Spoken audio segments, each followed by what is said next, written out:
ప్రస్తుతం మనతో పాటు శ్రీనాయక్ ఉన్నారు. గిరిజనుల ఆత్మబంధు పుస్తక రచయిత శ్రీనాయక్ గారు. అంటే గిరిజనుల కోసం ఈ బుక్ రాయడానికి గల కారణాలు ఏంటనుకో? ఈ భారతదేశంలో గిరిజనుల చరిత్రలోనే ఏ ముఖ్యమంత్రి కూడా, ఏ ప్రధానమంత్రి కూడా గిరిజనులకి చేయని ఒక చరిత్రలో నిలిచిపోయే సంక్షేమ కార్యక్రమాలను మన గౌరవనీయులు కేసీఆర్ గారు తెలంగాణ గిరిజన జాతికి సేవలు చేయడం జరిగింది. అయితే ఈ కేసీఆర్ గారికి ఈ తెలంగాణ జాతికి చేసిన సేవలకు గుర్తుగా ఆ కేసీఆర్ గారి సేవలను ఈ తెలంగాణ గిరిజన జాతి తమ గుండెల్లో నిలుపుకొని ఉన్నది. అలాంటి రకరకాలమైన ఎన్నో సేవలు కేసీఆర్ గారు తెలంగాణ గిరిజన జాతికి చేయడం జరిగింది. ఆ సేవలను ఒక పుస్తక రూపంలో తీసుకొచ్చి కేసీఆర్ గారి రుణాన్ని నేను నా వంతుగా కేసీఆర్ గారి సేవలను గుర్తు చేసుకోవాలనే ఉద్దేశంతో ఈరోజు నేను తెలంగాణ గిరిజనులకు కేసీఆర్ గారు చేసిన సేవలకు గుర్తుగా గిరిజనుల ఆత్మబంధువు కేసీఆర్ గారు అని ఒక పుస్తకాన్ని పుస్తక రూపంలో రచించడం జరిగింది. అయితే మొన్న ఎన్నికల్లో చూసుకున్నట్లయితే 23 ఎన్నికల్లో కాంగ్రెస్ పార్టీ సైడ్ గిరిజనులు మళ్ళారు, వాళ్ళ ఓట్లు కాంగ్రెస్ పార్టీ గెలిచింది. అండ్ దాన్ని ఏమంటారు? అంటే ఒకవేళ నిజంగా ఇప్పుడు తండాలలో ఇప్పుడు కాంగ్రెస్ నాయకులు ఏ విధంగా విష ప్రచారం చేస్తున్నారంటే, ఇందిరాగాంధీ వల్లనే తెలంగాణలో ఉన్న లంబాడోళ్ళకి గిరిజనుల రిజర్వేషన్ వచ్చింది, ట్రైబల్స్ లో ఇందిరాగాంధీ గారు మాత్రమే చేర్చారు అనే ఒక అపోహతో గత 20-30 సంవత్సరాలుగా తెలంగాణ రాష్ట్రంలో కాంగ్రెస్ పార్టీ తమ ప్రభుత్వాన్ని నిలుపుకోవడానికి గిరిజనులకు ఈ విధమైన ఒక ఆలోచన క్రియేట్ చేసింది. అక్కడ వాస్తవం ఏంటంటే 1871 ట్రైబల్ యాక్ట్ బ్రిటిష్ వాళ్ళు ఒక యాంటీ ట్రైబల్ యాక్ట్ ఒకటి తీసుకొచ్చారు 1871లోనే. బ్రిటిష్ వాళ్ళు ఏంటంటే, ఇప్పుడు మహారాష్ట్రలో ఉన్న గిరిజనులు లంబాడోళ్ళు, తర్వాత తెలంగాణలో ఆంధ్రలో ఉన్న ఈ ప్రాంతానికి సంబంధించిన లంబాడోళ్ళు బ్రిటిష్కి వ్యతిరేక కార్యక్రమాలు చేస్తున్నారు. కాబట్టి ఈ బ్రిటిష్ వ్యతిరేక కార్యక్రమాలను పాల్పడుతున్న వాళ్ళని యాంటీ ట్రైబల్ యాక్ట్ కింద 1871లో తీసుకొచ్చింది. ఆ తర్వాత 1956లో ఆంధ్రప్రదేశ్ ప్రభుత్వం ఆంధ్రప్రదేశ్ రాష్ట్రం ఉమ్మడి రాష్ట్రం ఏర్పడ్డ తర్వాత కూడా మన ఆంధ్రప్రదేశ్లో కూడా తెలంగాణ ప్రాంతంలో కాకుండా రాయలసీమ, ఆంధ్రకు సంబంధించిన లంబాడోళ్లను ఆ ఎస్టీ జాబితాలోనే చేర్చడం జరిగింది. ఆ విధంగానే ఉంచారు వాళ్ళు. తర్వాత దాన్ని ఇక్కడ ఉన్న గిరిజనుల సంఘాలు వాళ్ళు పోరాటం చేసి, గిరిజనులు మాకు కూడా మా రాష్ట్రంలోనే పక్క ప్రాంతంలో ఉన్న ఎస్టీ లంబాడోళ్ళు ఎస్టీ జాబితాలో ఉన్నారు, మమ్మల్ని కూడా ఎస్టీ జాబితాలో చేర్చాలి. ఎందుకంటే ఆనాడు బ్రిటిష్ వాళ్ళే ఎస్టీలకు గుర్తించారు. కాబట్టి ఆ ఉద్దేశంతో మాత్రమే ఈ ఉద్యమాలు చేయడము, సంఘాలుగా ముందుకెళ్లడం వల్ల అంటే ఆ టైంలో కేంద్రంలో ప్రభుత్వం ఉన్నారు కాబట్టి వాళ్ళు చేయించారు. అంటే దాంట్లో ఉన్న ఆవశ్యకతను గమనించి చేయించారు. అంతేగాని ప్రత్యేకంగా కాంగ్రెస్ పార్టీ రావడం వల్లనే, కాంగ్రెస్ ప్రభుత్వము ఇందిరాగాంధీ వల్లనే ఈ రాష్ట్రంలో ఉన్న లంబాడోలను ఎస్టీ జాబితాలో చేర్చారనే ఒక ప్రచారం మాత్రం ఈ కాంగ్రెస్ పార్టీ చేపట్టింది. గిరిజనుల కోసం కేసీఆర్ టీఆర్ఎస్ ప్రభుత్వం ఏం చేసింది అప్పట్లో?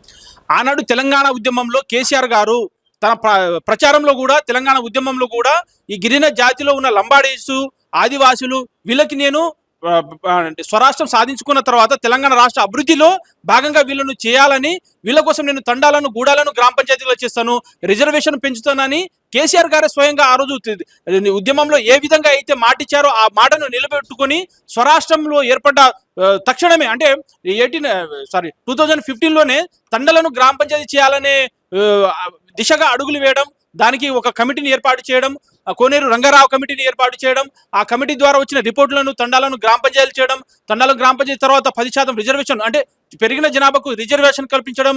అదేవిధంగా పోడు భూములు, గిరిజన ప్రాంతాలలో కూడా ఎన్నో ఏళ్ల నుంచి పోడు భూముల సమస్యలు ఉండే, ఆ పోడు భూముల సమస్యలను పరిష్కరించడానికి కూడా కోనేరు రంగారావు కమిటీ ఏర్పాటు చేశారు. ఆ కమిటీ రిపోర్టు ఆధారంగా ఆ పోడు భూములకు హక్కులు కల్పించడం, ఇలా అనేక విధాలుగా. తర్వాత మన హైదరాబాద్ నడిబొడ్డున గిరిజనులకు ఆత్మగౌరవ భవనాలు తీసుకురావడం, ఇట్లా చాలా రకాల సేవలు చేయడం అనేవి చరిత్రలో ఈ తెలంగాణ రాష్ట్రంలో ఉన్న గిరిజనులు, లంబాడీలైన, ఆదివాసులైన ఈ గిరిజన బిడ్డలు కేసీఆర్ గారికి ఎన్నో ఏళ్ల తరతరాలుగా రుణపడిపోయే అవకాశం ఉన్నదనే ఉద్దేశంతోనే ఈరోజు గిరిజనుల ఆత్మబంధు కేసీఆర్ గారి పుస్తకాన్ని తీసుకురావడం జరిగింది. సో గిరిజనులు కేసీఆర్ వెంట ఉంటారు అని చెప్పేసి అనుకోవచ్చు. బరాబర్. ఇప్పుడు గిరిజనులు కేసీఆర్ గారి అంటే ఇప్పుడు గిరిజనుల నుంచి కేసీఆర్ గారిని తీసేయడం అనేది అది అసంభవం. అది ఎందుకంటే ఇప్పుడు గిరిజనులకి కాంగ్రెస్ పార్టీ నాయకులు వచ్చి డైవర్ట్ చేస్తున్నారు. అంటే ఇందిరాగాంధీ వల్లనే మీకు రిజర్వేషన్ వచ్చింది, మేమే మీకు రిజర్వేషన్ కల్పిస్తున్నాం అనే ఒక డైవర్షన్ నడుస్తుంది అంతే. ఇంకో విషయం ఏంటంటే, గిరిజన ప్రాంతాల్లో కూడా కాంగ్రెస్ పార్టీ అధికారం కోసం రావడానికి ఏదో ఒక విధంగా కేసీఆర్ మీదనో లేకుంటే మేము ఇందిరాగాంధీ మాకు రిజర్వేషన్ తీసుకొచ్చింది అది లంబాడోళ్ళు అంటేనే గిరిజనులు అంటేనే కాంగ్రెస్ పార్టీకి విధేయతగా ఉన్నారనే ఒక రాంగ్ డైరెక్షన్ తీసుకుపోవడం వల్ల వాళ్ళకు కొంతవరకు వాళ్ళకైతే జరిగింది. వాళ్ళ ఓట్ల రూపంలో వాళ్ళకి అది జరిగింది. కానీ నిజంగా ఇప్పుడు వాస్తవంగా చూడాలంటే తెలంగాణ గిరిజనులకు చేసిన కేసీఆర్ గారు చేసిన సేవలు భవిష్యత్తులో కూడా ఎవరు చేయలేరు. ఎందుకంటే గిరిజనుల అన్ని జరిగింది. తండా డెవలప్మెంట్లు, తండాలో ఇప్పుడు ఏ విధంగా భారతదేశంలో ఒక్క రాష్ట్రంలో కూడా ఉన్న తండాలో అభివృద్ధి కాని విధంగా మన తెలంగాణ రాష్ట్రంలో అభివృద్ధి జరిగింది. తండాలకు రోడ్డు సదుపాయాలు, రవాణా సదుపాయాలు, ఇంకో విషయం పారిశుద్ధ్య సదుపాయాలు. ఇప్పుడు అసలు తండాలంటే ఏ విధంగా ఉండేది ఒకప్పుడు. ఇప్పుడు ఎక్కడో అడవిన రోడ్డు సదుపాయం లేకుండా కూడా ఇప్పుడు ఆదివాసీ తండాల గురించి కూడా మాట్లాడడం కాదు, ఆదివాసీ గూడాల గురించి కూడా ఈ సందర్భంగా చర్చించుకోవాలి. ఆనాడు యుఎన్ఓ ఐక్యరాజ్య సమితి అయిన తర్వాత యూనిసెఫ్ లాంటి సంస్థలు తెలంగాణ రాష్ట్రంలో ఉన్న గిరిజనులకు సంబంధించిన విష జ్వరాలు, వాళ్ళకున్న సమస్యలను చూసి చలించిపోయిన రోజులు ఉన్నాయి.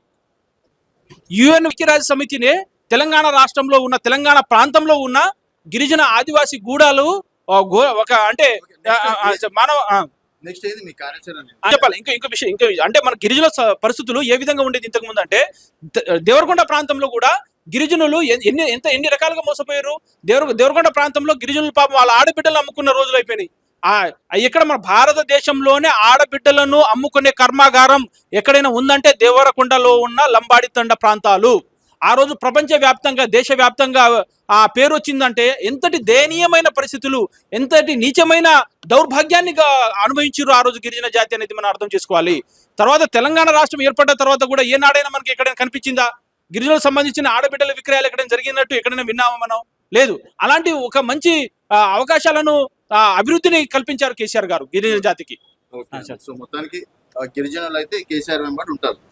ఖచ్చితంగా రాబోయే రోజుల్లో కూడా ఇప్పుడు గిరిజనులకు అర్థమైపోతుంది ఈ కాంగ్రెస్ ప్రభుత్వము ఏదో ఒక విధంగా ఇందిరాగాంధీ పేరు వాడుకొని ఇప్పుడు ఇందిరాగాంధీకి రేవంత్ రెడ్డికి ఏం సంబంధం అండి?